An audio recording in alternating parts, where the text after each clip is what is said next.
Hi friends, എല്ലാവർക്കും എൻ്റെ YouTube ചാനലിലേക്ക് സ്വാഗതം.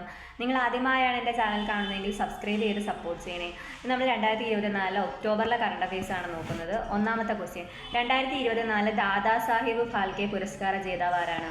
മിഥുൻ ചക്രവർത്തിയാണ്. മിഥുൻ ചക്രവർത്തി. രണ്ടാമത്തെ ക്വസ്റ്റ്യൻ, കേരളത്തിൽ ആദ്യമായി എംപോക്സ് വകഭേദമായ ക്ലേഡ് 1B സ്ഥിരീകരിച്ച ജില്ല മലപ്പുറമാണ്. Clade 1B മലപ്പുറമാണ്.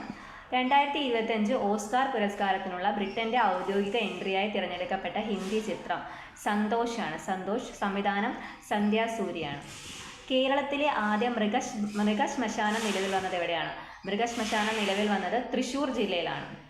2024 പൂനെ ഫിലിം ഫെസ്റ്റിവലിലേക്ക് തിരഞ്ഞെടുക്കപ്പെട്ട മലയാളത്തിൽ നിന്നുള്ള മൈക്രോ സിനിമ ഫുട്വെയർ ആണ്. ഫുട്വെയർ.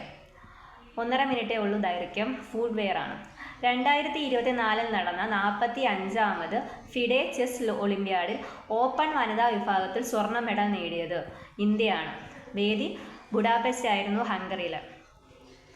പ്രളയം, വരൾച്ച, ഇടിമിന്നൽ, ഉരുൾപൊട്ടൽ, മേഘവിസ്ഫോടനം തുടങ്ങിയത് തടയുന്നതിനായി കാലാവസ്ഥാ പ്രവചനം കൂടുതൽ ഉപയോഗപ്രദവും കൃത്യവുമാക്കാൻ ആരംഭിക്കുന്ന പദ്ധതി മിഷൻ മൗസോ ആണ്. മിഷൻ മൗസോ.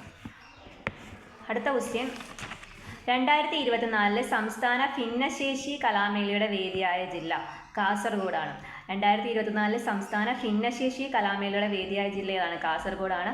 കലാമേളയ്ക്ക് നൽകിയ പേര് അഭിന്നം എന്നാണ്. അഭിന്നം.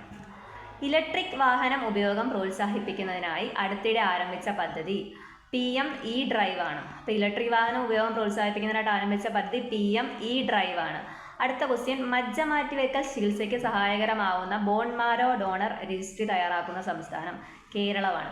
മജ്ജ മാറ്റിവെക്കൽ ചികിത്സയ്ക്ക് സഹായകരമാവുന്ന ബോൺ മാരോ ഡോണർ രജിസ്ട്രി തയ്യാറാക്കുന്ന സംസ്ഥാനം ഏതാണ്? കേരളമാണ്. Okay, thank you all.